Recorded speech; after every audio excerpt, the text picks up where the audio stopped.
The following is a presentation of the Belly Up Sports Media Network. This is Haymaker, Combat Sports. Hear it here, coming straight from the source.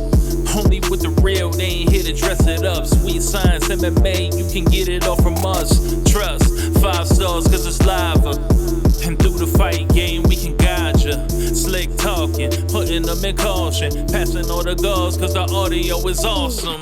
What you waiting for? Spread the word, tell a friend. This the podcast where all of the discussion ends. When they start going strike for strike, this the show that'll tell you what you seen in the fight. They ain't playing on the mic, this a welcome to the show. Warm it up for the squad, Haymaker of the bros. I'm a bow wow, you can hear from the pros. It's Haymaker, Combat Sports, on the road. Welcome back to Haymaker Combat Sports, powered by the Belly Up Sports Media Network. New intro video for the YouTube watchers. I am your host, EJ Reed, joined by my fellow hosts, Aaron Admire, Steve Johnson. What's good, fellas? Everything's good here. It's Monday. I just got home from my last class, so I'm moving on up.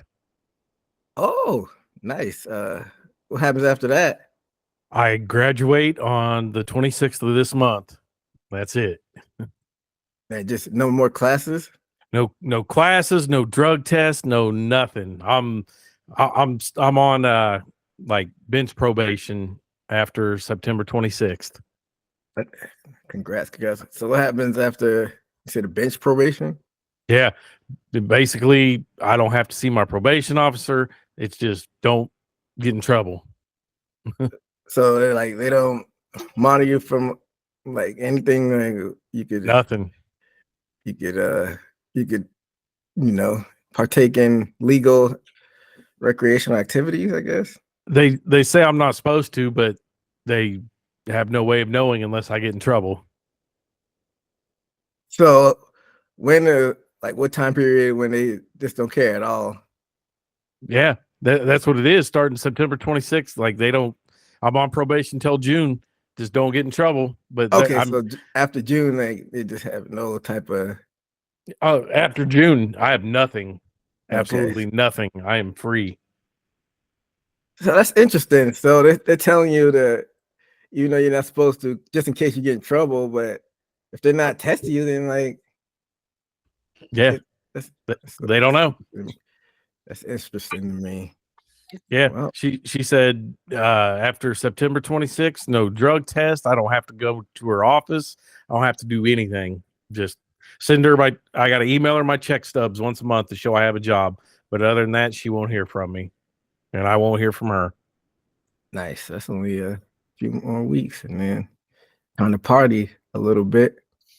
Yeah, have a little freedom. I'm gonna go out of town and do all the shit that I haven't been able to do. Maybe go by a casino. That's what's up. They don't have any casinos in Kansas City? Oh yeah, but I just I don't want to take my first trip to the casino in a couple of years and just run into my probation officer because I'm not supposed to be there. So I might make a little trip to St. Louis or something. It's not too far down the road. That's what's up, man. Anything new in your neck of the woods, Steve? No, not at all. Pretty silent, especially it feels like in the MMA world. But just here on a Monday.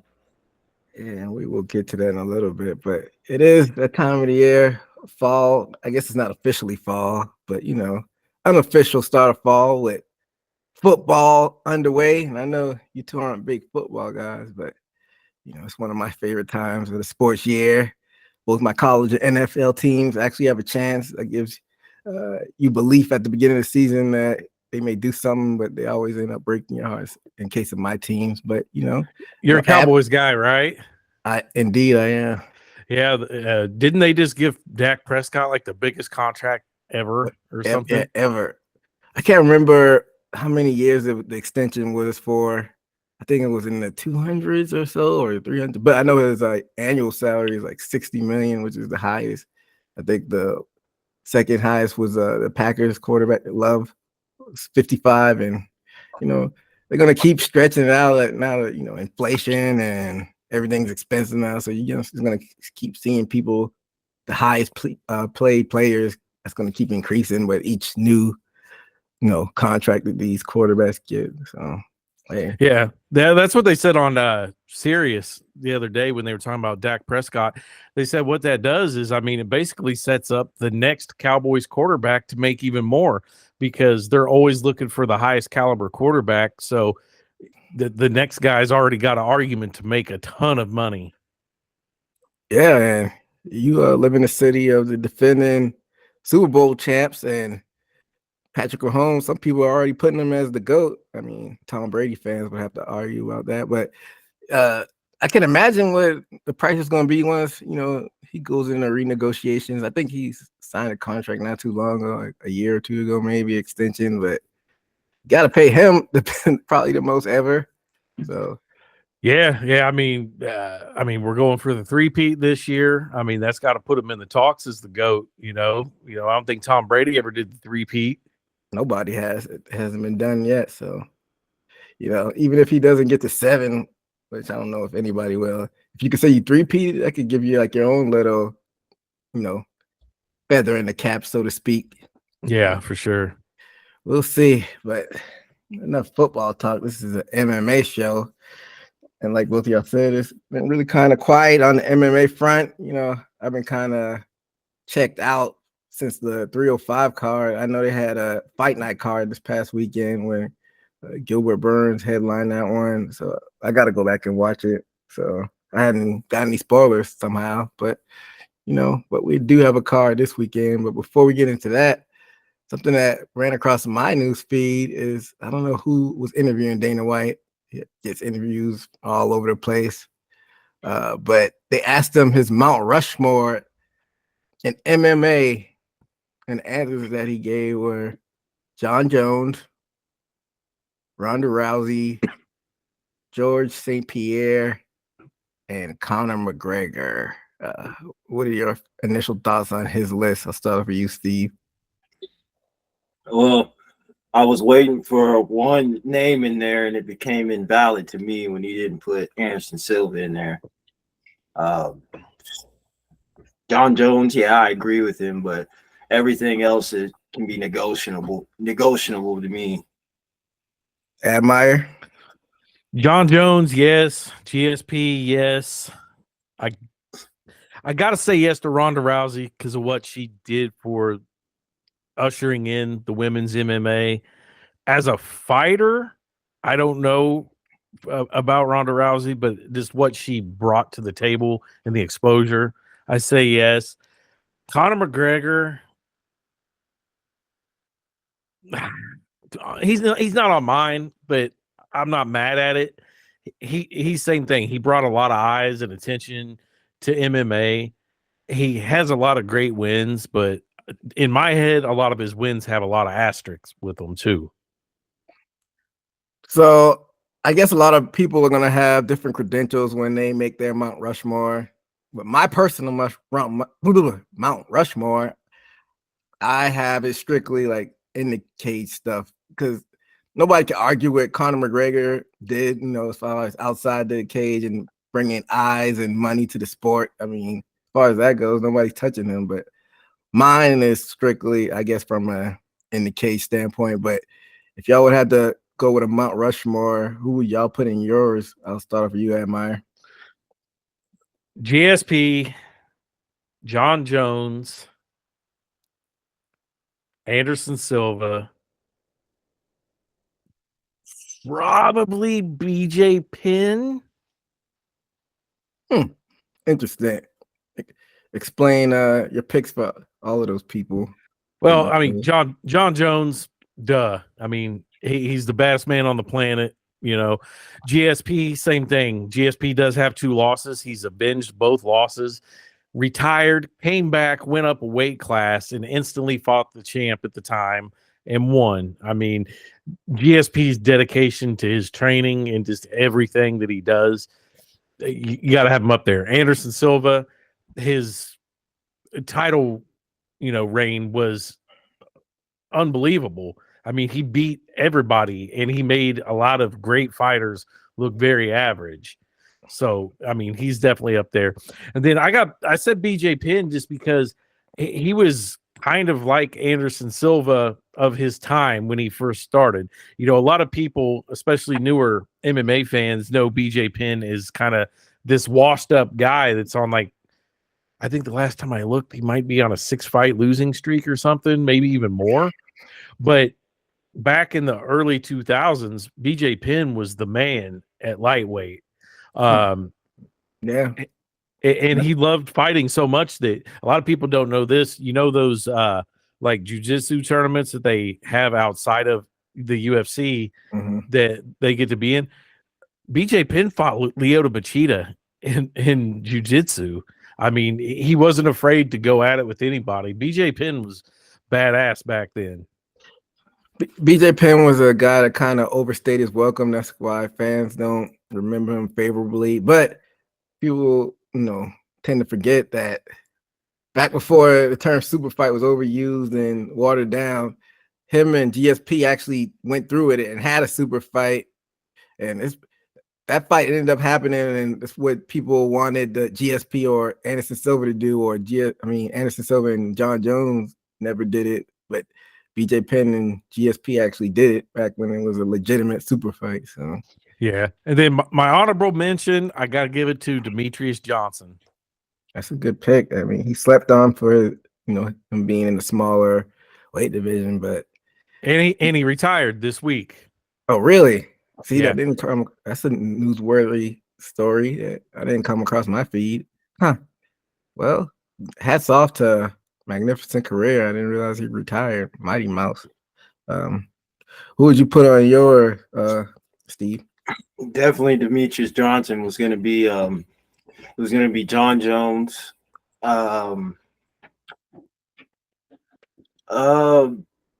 Anderson Silva, because at the time, especially I was watching before, but he was on a tear to where people wanted to see him lose, but he was getting knockouts that you only think that would happen in choreography or movie, especially that snap kick to Vitor Belfort. Just putting creativity into the MMA game to us as a masses for entertainment to be shown on television, weren't shown that on a daily or every fight he would present us something new most of the time. So I think he definitely should be a 3. 2, I think GSP 3, Demetrius Johnson definitely 4. If not, can be interchangeable with GSP or Demetrius. And then my fifth one, there's 5 people on Rushmore, right? 4. 4. Well, you okay, can have an honorable mention like Admire did. Yeah. So that definitely be it. For real, I mean, you can throw a lot of people to right behind that. We're talking about weight changes. We can talk about overstay. Frankie Edgar, he was on a tear and little for his size and went down. Was in that weight class and then dabbled under that class too. So I think there's many people that can be runner up, but I guess the first person or the first one to do it lays significance in people's minds, and I think those people have done it. For sure. Definitely a respectable list. So if I had to make my own Mount Rushmore, and mine in no particular order, I'd put John Jones in there because, nobody can deny his legacy. Basically undefeated. Had that Matt Hamill fight that he was clearly pummeling Matt Hamill, but did it in the glamour division of light heavyweight when all the scary dudes were in light heavyweight. Basically cleared it, and it's not been the same since he cleared it. Then went up to heavyweight, which is the glamour division across boxing and MMA. Won the belt there. Won in all types of ways. Took the other opponent's style and made it his and beat them at their own game. Good everywhere. Good on the ground. Good on the feet. So John Jones, of course, on there. I had to put GSP on mine as well.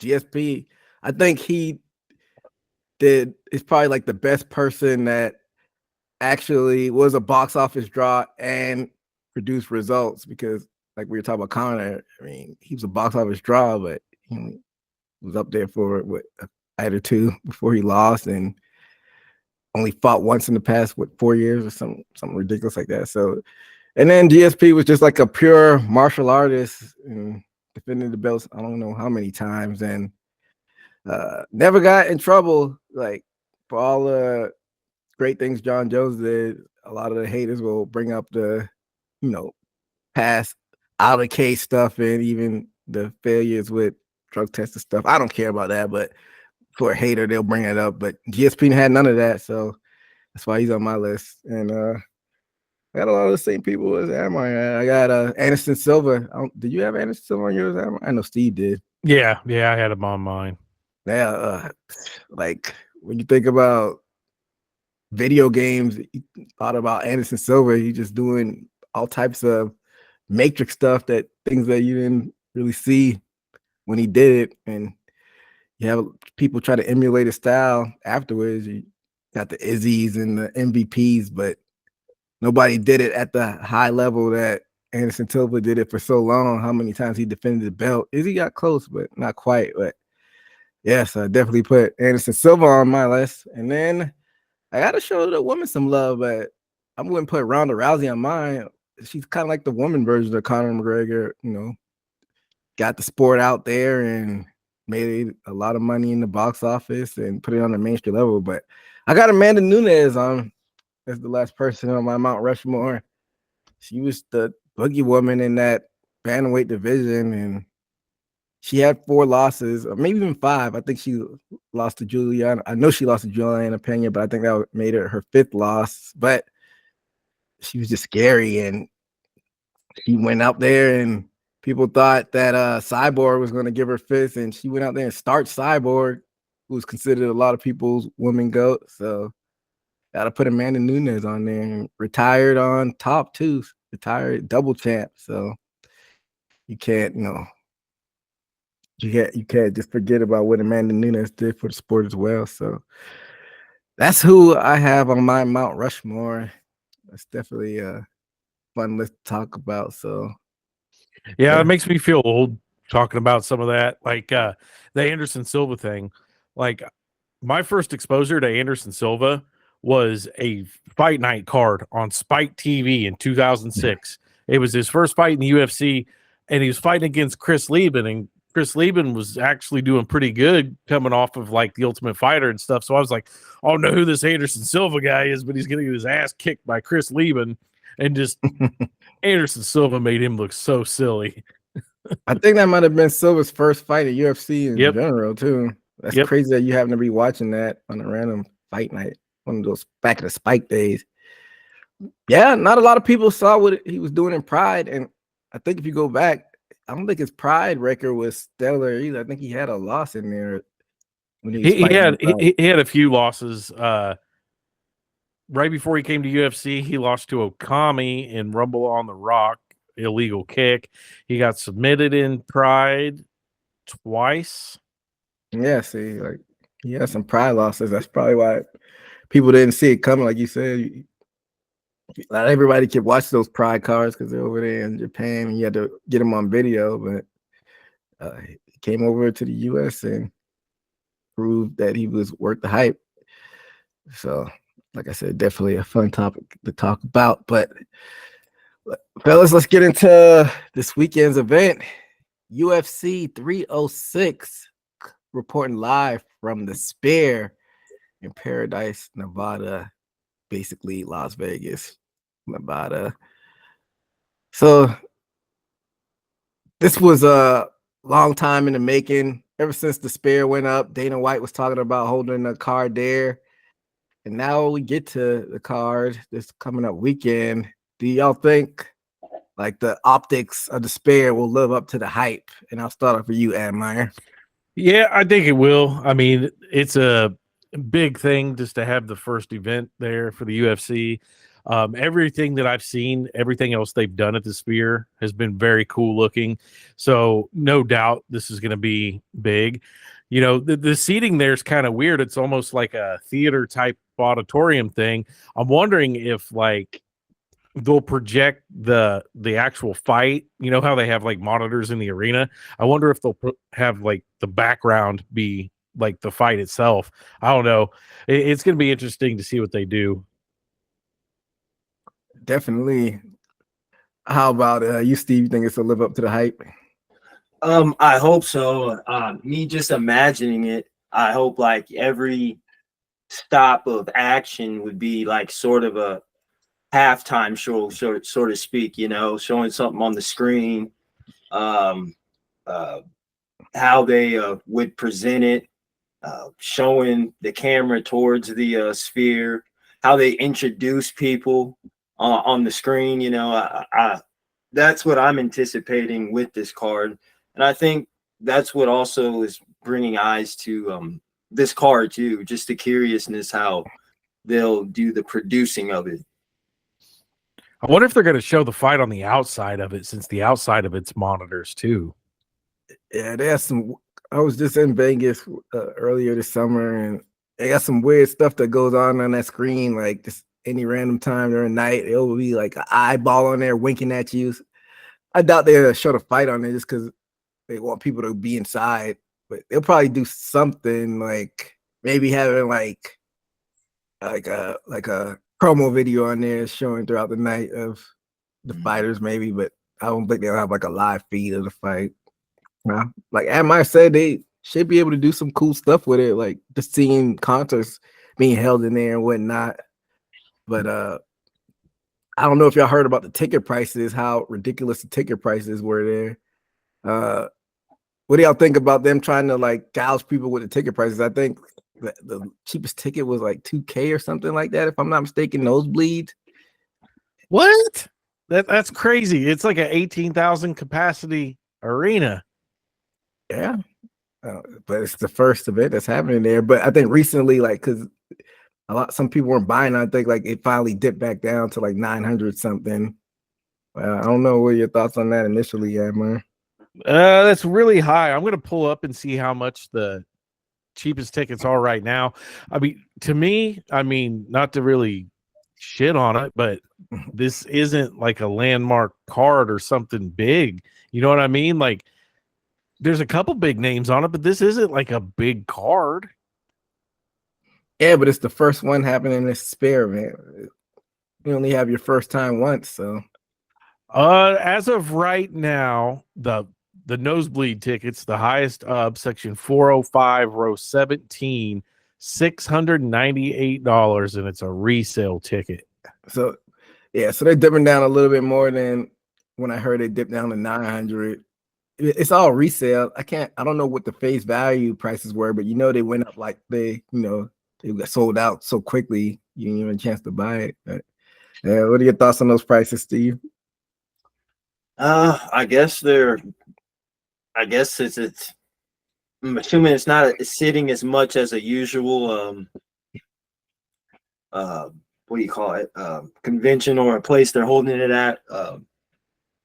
Would it be sitting less than where they usually be holding these events at? Because it's probably about the same. It's close. It's about close. Just Close. The way it's set up is a little bit different. The actual seating is a little bit different, but the number wise, it's about the same. Yeah. Yeah, I would say, and then maybe they're making it off like you said, first time exclusiveness of the plus they probably have to pay more just to program something for the Sphere. It's almost like each time there's not, or even during the fight, they have to program what they're going to show on the screen. So I think it's in all with all, it's special for where it's at right now. Then after that, we're going to see how the oohs and ahs are about it. I think we have to see first the reaction to see, if it's worth even or if it's more hassles to have it at the Sphere, which I doubt. I feel like they would still do more events at the Sphere. Well, that's a perfect segue because I was going to say the production costs for this are really high. So do y'all think this is a one-off, or y'all think they might do these in the future in the spare? And since you started off, Steve, what do you think? Well, maybe people watching or buying a pay-per-view may be curious at home, because I mean I'm curious to see how they'll conduct this sphere event. It's not a regular building or inside of it. So I think all of us, maybe for what it is, something new we haven't seen in the sport of MMA. And we'll have to see if people are intrigued about it, or has sparks up conversation for them to even invest in an event like this again. What do you think, Admire?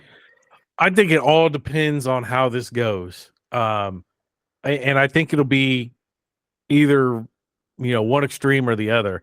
Either this is going to go really well and it changes the whole visual of, a regular bowl seating that we're used to, and it's really good, and then they start doing a lot of these, or it's going to be not good. I mean, for the people at home, the experience really isn't going to change. The cameras are there around the octagon. It's all going to look the same.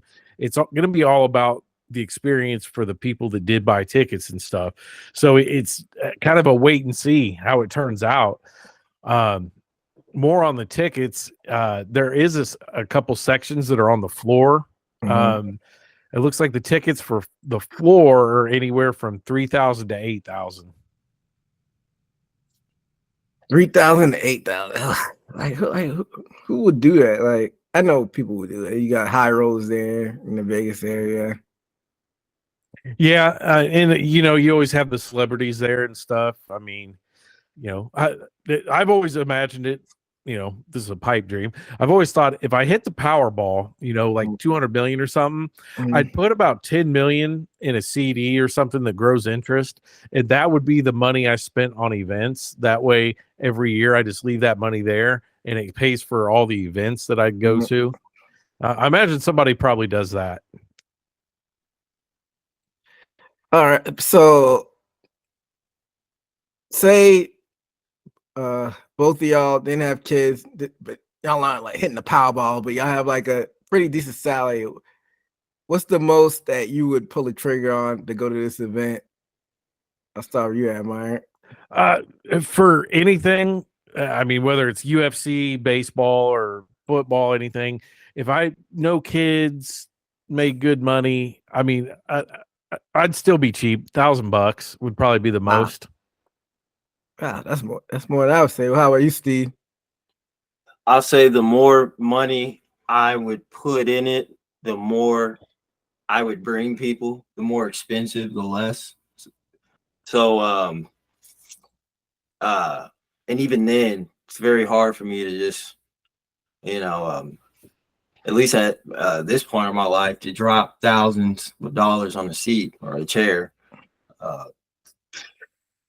I would say, and if I go, I don't want to sit in the nosebleeds either. Yeah. But if I were to go, I would like to sit somewhere in the middle if I have to. Yeah, so if you were looking at middle of the spear right now, just the 200 section, so the second level of it, you're talking $3,000 a ticket there too. Yeah. So I'm not trying to get the floor seats, but if I'm trying to get lower bowl, I say, man, I feel comfortable doing 700, 800 if I was feeling, because most likely I'm gonna be probably going with it, most likely significant other, so I probably have to buy their ticket too. So 700, like maybe push it to 800, then I feel comfortable. But when you start getting 1,000, I'm like, I'll just fucking watch it on TV. Yeah, and it depends on who's fighting too. I mean, you're not gonna, you're not the world's biggest Sean O'Malley fan. You're not gonna pay $1,000. But if it's $1,000 to go watch John Jones, yeah. Yeah, well, that's like one of the only exceptions of him, probably. But I get what you're saying. But I mean, it's good we're having this conversation because the Royals right now, You know, they got the wild card spot. They're going to be in the playoffs. So I'm going to be going through this here pretty soon. I'm going to have to make some decisions about how much money I'm going to pay for playoff tickets, and then have in the back of my mind, well, they might make it to the World Series too. So I got to Well, what'd you out. end up doing in 2015? I didn't go. I on one of the games I had a chance to go for about $200, and I didn't go to the World Series. That seems like a pretty good bargain. What you have father obligations or? Just that back then I was married and had Oh. the kids and stuff. So now the kids are a little older and they don't care. They don't want to go. I could get away and do it now. So I'm thinking for playoffs, I'm probably looking at about 300 that I would spend per ticket. World Series, I have an open bet at the beginning of the year. I put money on the Royals to win the World Series, and it's going to hit big if they win. So I'm going to spend that money ahead, hoping they win. So I'll probably go up to about 500-600 a ticket on a World Series. Okay, I mean, not like that 300 back when you had a chance. You said it was 200 or 300 in 2015. I think it was 200. It was a standing room only ticket. That's crazy. Double the price though, and just 10 years later or 9 years later, the inflation and these prices are ridiculous. But yeah, that's not bad. It's World Series. I mean, it's like one of the premier events as far as United States sports goes. The World And Series, especially for me, I mean, I've already been to like 12 Royals games this year, and it's my shit, my whole office. Exactly. But it's a good conversation talking about the events behind the spear event. But let's talk about the actual card. And like Admire was saying, this is not the most glamorous card, but people are going to go out there just because it's the first card in the spear. It's very top heavy. So as far as like this main card fights, I'm gonna need you to kind of help me out with these, Admire, because some of these people don't have Wikipedia pages. But we'll start off with the early preliminary card.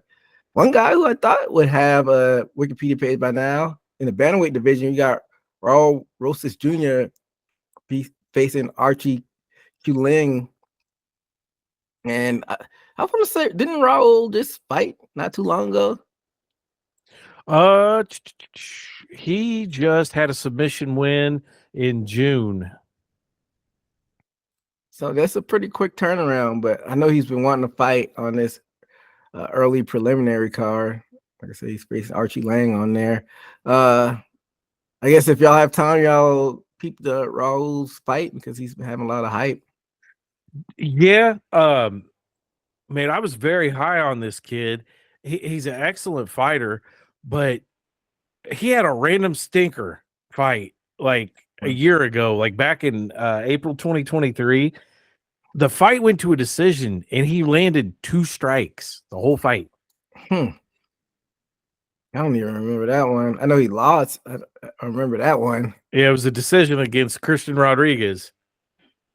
Oh, that's the one he only landed. For some reason, I thought he got finished in the UFC. I guess I'm mistaken. Other than that, like all his fights have been, one-sided or submissions. Like he's a really good fighter. I don't know what happened on that one fight, but I couldn't even believe it. I was just like 2 strikes out of a 15-minute fight.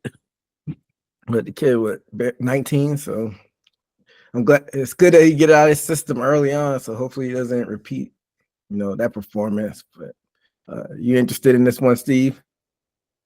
Yeah, just because they're saying, of course, young talent. He's young. Brings excitement for the first of the card, and it's crazy. When I'm looking, it's the only early prelim. Yeah, if I'm not mistaken. That's what it says, which is weird as well. Maybe because it's in the spare.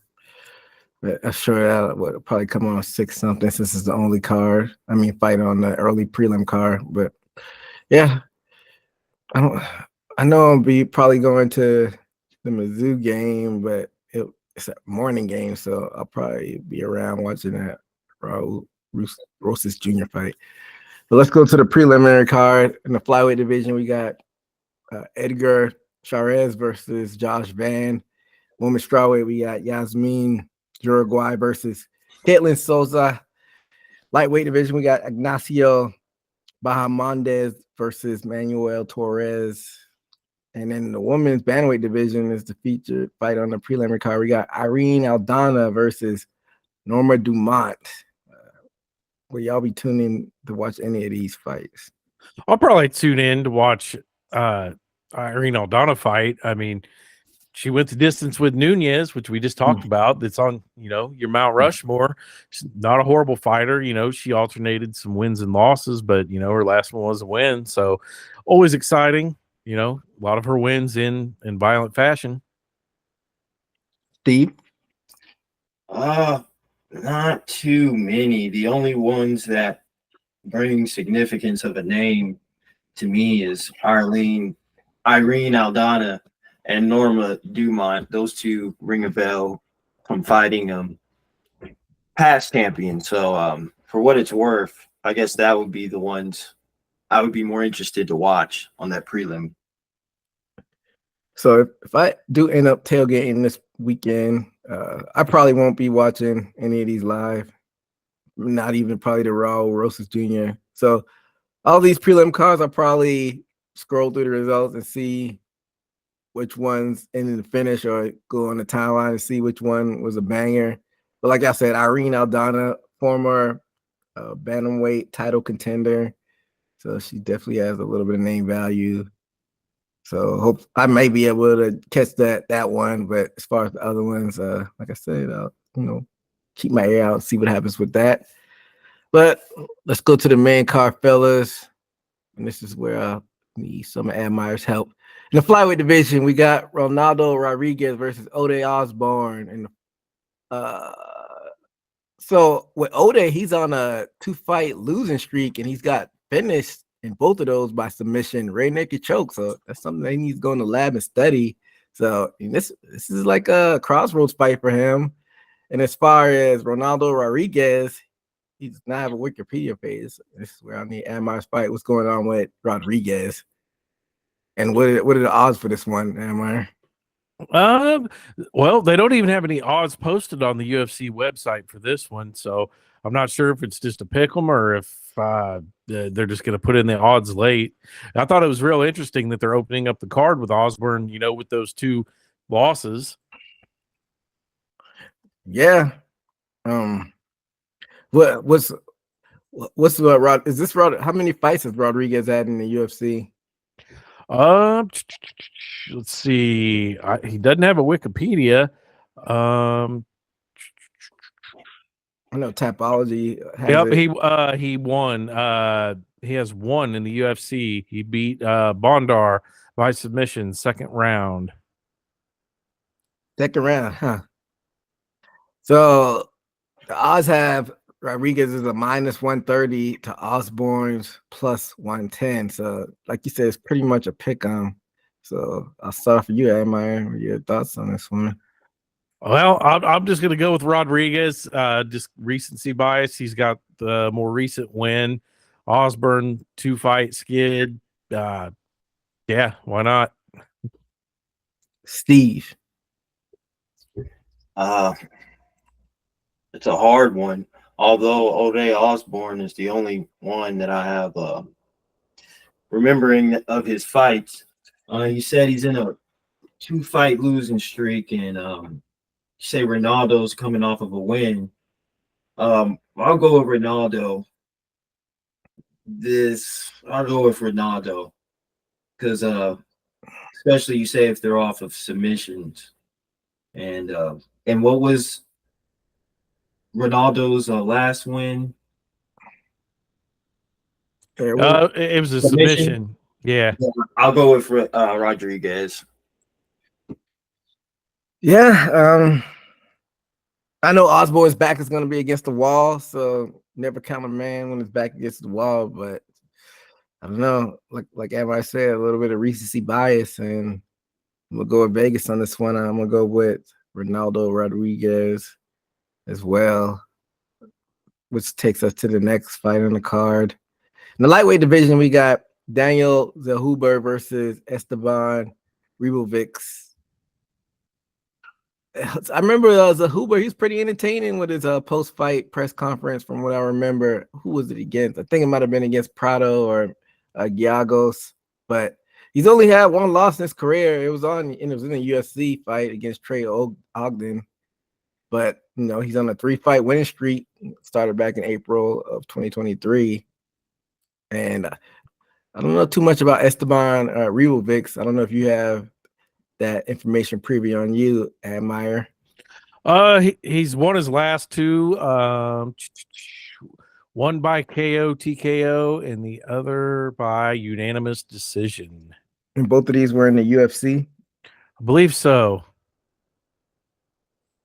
All right. So what do you think about this one, Admire? Well, they both only lost one. The interesting thing for me is, so Daniel is 6'1", 155. Mm-hmm. All right. And Esteban is 5'10". It says he's a natural welterweight. So, or maybe a former welterweight. It's got his weight as 173 on here. So one's taller and skinnier, one's shorter and thicker.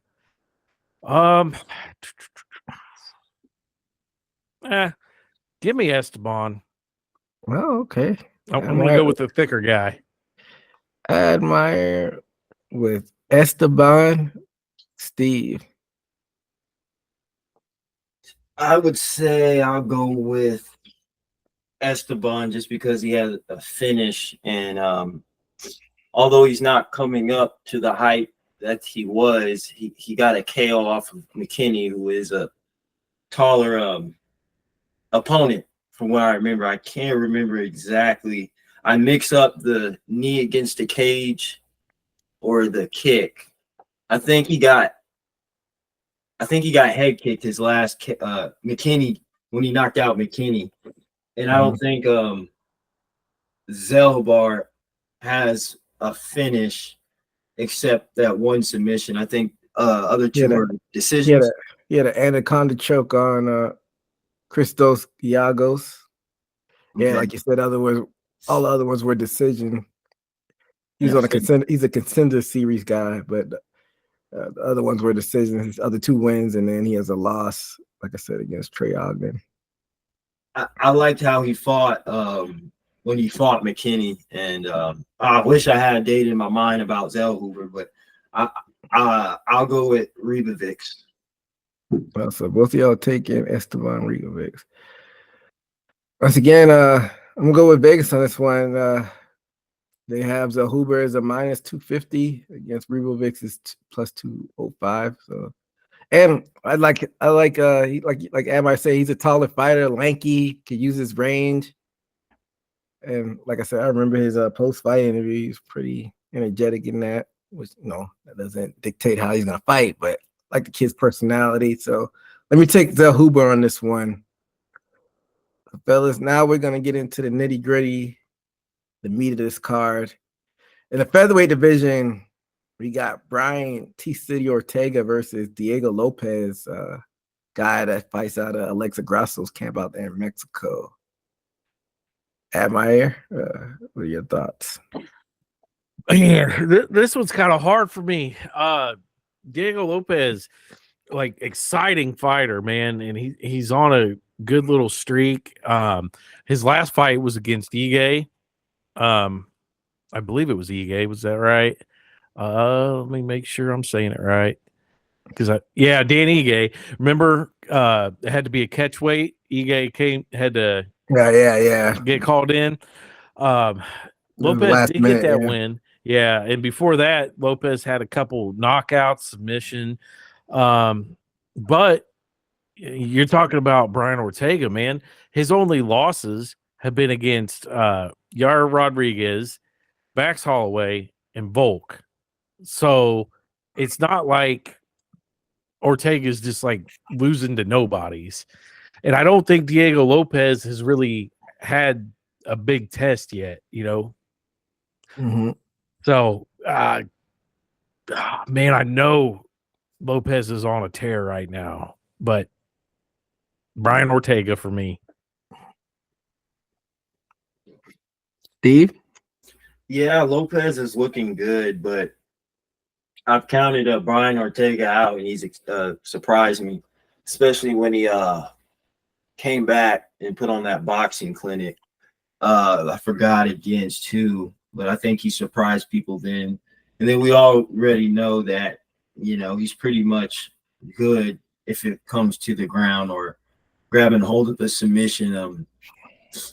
Depending if he's ready to have a stand-up battle, I think Brian Ortega has better odds, although Diego Lopez is a reactive fighter as far as, can be very countery and can possibly hit him in unorthodox ways.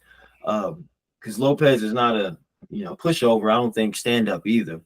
But I think Lopez has Ortega has more technicality, especially on the ground. So I'll go with Ortega. Man, I don't want to pick Ortega at all. I want to pick Lopez, but this is a cheap pick just because I want to stay ahead of Admire. I think I'm only 2 ahead of him in our picks for this year. The odds on this one, Lopez is favored in this one. He's a minus 185 versus Ortega's plus 155, but so it's pretty much a pick 'em. I'm gonna go with the safe pick with Ortega based on level of competition, but I really think that Lopez is probably gonna win this one, but I'm going with Ortega as well. I don't know, man, because I think as far as jiu-jitsu goes, Ortega is cream of the crop, but we've seen in previous fights sometimes he doesn't know how to get an entryway into getting that takedown. And I think if it stands on the feet, I think Lopez is just gonna show him out. He might not completely outclass him, but he's gonna clearly have the advantage on the feet. Even though Ortega, he got better with his stand-up because who did he knock out? Frankie Edgar with that uppercut, that nasty uppercut. Yeah, he knocked out Frankie Edgar, and I mean he boxed really good against Jung Chan Sung. Yeah, so I'm gonna go with Ortega, even though I don't think he probably will win this, but let's just go. All 3 of us are going with Ortega in this one.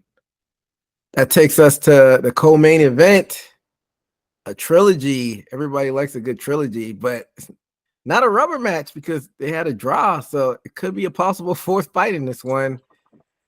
In the women's flyweight division, you have your champion Alexa Grasso versus Valentina Bullet Shevchenko. Admire, kick us off with this one. Man, this should be a good fight. Grasso beat Valentina back in March last year, and then they fought to a draw September. I think there's going to be a 4th fight.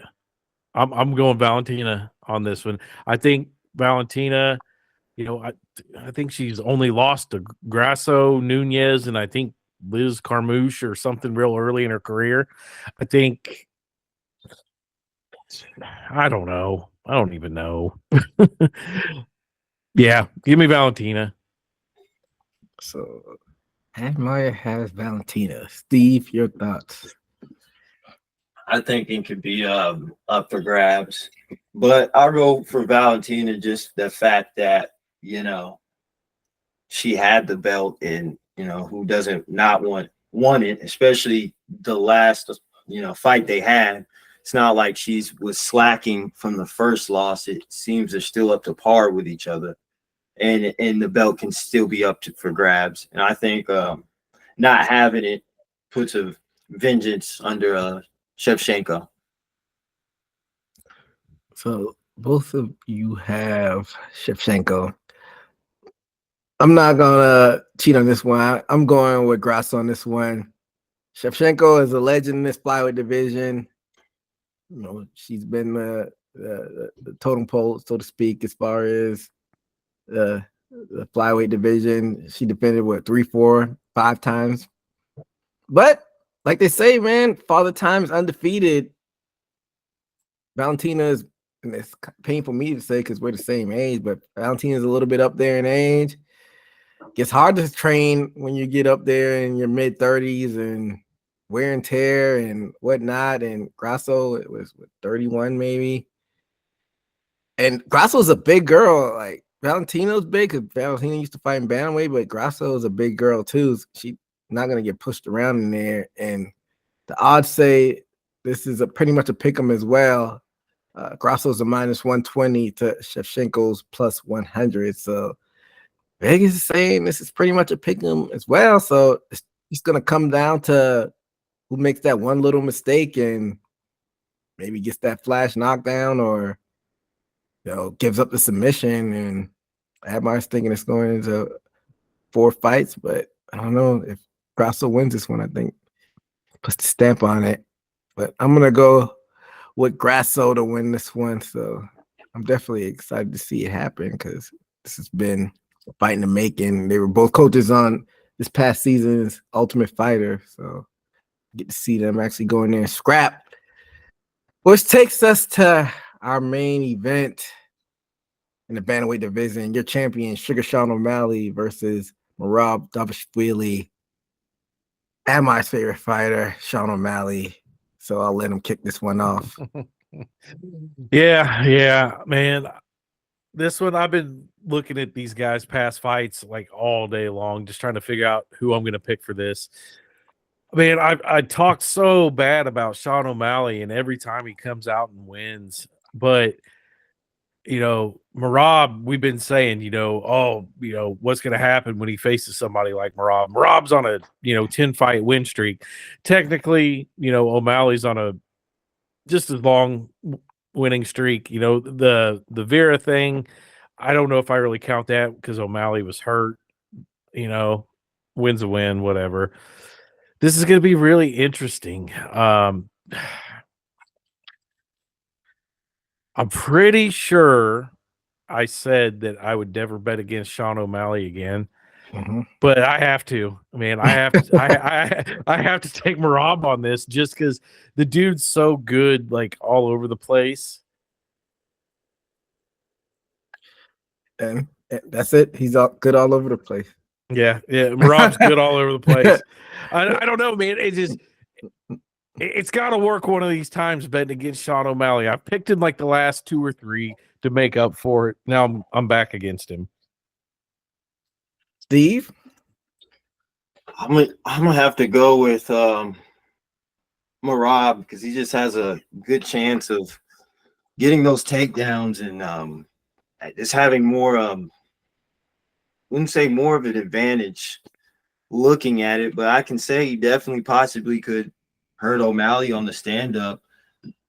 Might change the paradigm of stand-up just based off of O'Malley would be looking for the takedown. I would have to go with Merab. Plus, everybody in the background, outside of the cage, says he's a beast in the when they practice.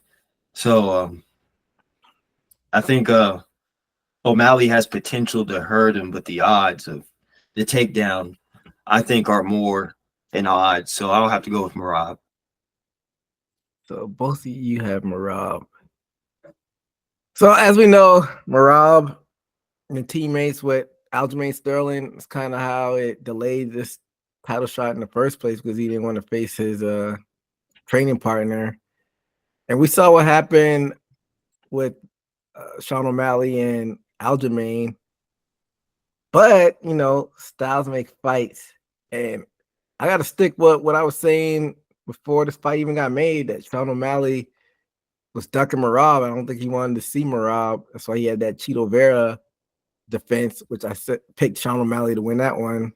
But I got to stick with my guns. I got to go with Merab on this one. I mean, of course, we know Sean O'Malley has the ability to end the fight with one strike that hurts him or one strike that might even knock him out. But if Merab fights like the Merab we've seen in the past, I don't think he'll be dumb enough just to stand up and try to strike with him. I think he will do a similar, or at least attempt to do a similar performance that he did against Peter Yan, where a lot of people thought Yan was just going to go in there and start him, but Rob just outclassed him in every single manner as far as the grappling went. So I don't know if he'll win every round like he did against Yan, but I think he'll have enough to win at least 3 of those rounds just with the pressure. And we haven't really seen anybody really put the pressure on O'Malley as far as like the grappling goes. Maybe that's that's on O'Malley. Maybe that's giving O'Malley his just due of how good his takedown defense is. Maybe we saw he broke his leg in that one fight, but he won that fight. Then he got beat by Vera. I have to go back and look at that fight. Maybe I'll look at that and do some research this past weekend. But yeah, I think Rob will get the job done, and it might be Dana's worst nightmare to see another one of these grapplers win the belt after Bilal Muhammad won the belt. So all 3 of us got Marab winning this fight. So now that we have those picks, watch Sean O'Malley go in there and like head kick, knock him out. Do some Anderson Silva shit.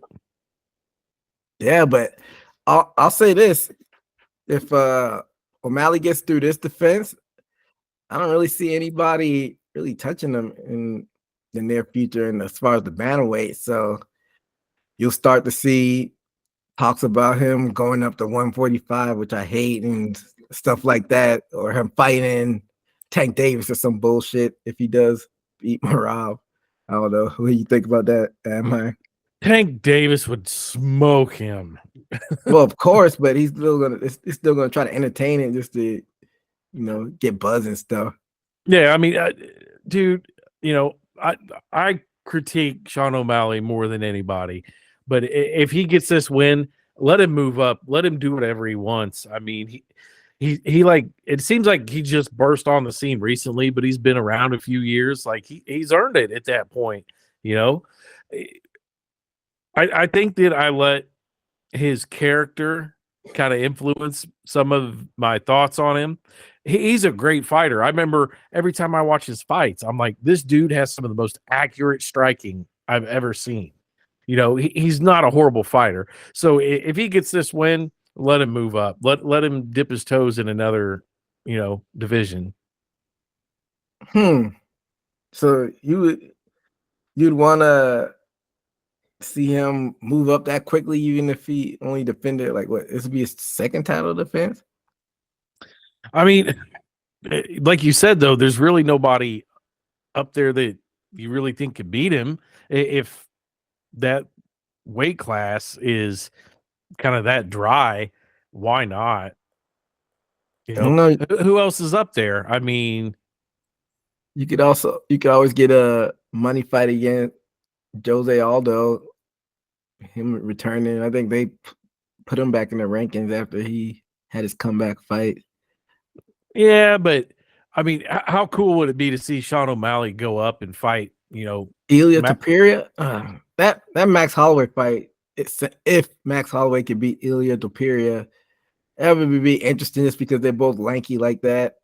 That's who I was going to say, is just think about O'Malley versus Max Holloway. I think that would be an excellent fight. I don't think it would turn out well for O'Malley, seeing what he did to Justin Gaethje. But like I said, Father Time, undefeated, and Gaethje is in his mid-30s as well. But I don't know. I guess it's a big what if because it's a hypothetical, and we'll see what happens when this fight happens this weekend. But I don't know, Steve, you interested in seeing him jump up if he does win? Yeah, I would see that more than see him get starched by Tank. I could see alternate timelines, but they're not in alignment as far as there could have been a storyline with Cejudo, but Cejudo hasn't been doing too good. So there's really nobody else. He can either defend the belt whether people are going to be interested, or people are going to be interested if he moves up a weight class. So I think that's a win for him if he does, or maybe his only option. Yeah, definitely a interesting hypothetical one. I don't want to get too deep in because we might be having this conversation again next week if he does win. So we'll just leave it at that and talk about it next week if he does get the win. But yeah, that'll bring us to the end of the show. And like I said, we'll be back next week to recap all the events that goes on with the Spear card, and we'll see how much of an extravaganza it is. But make sure to follow us on IG and X and all of those platforms and YouTube, and that'll do it here for us at Haymaker Comeback Sports. Until next time, be safe out there. Later.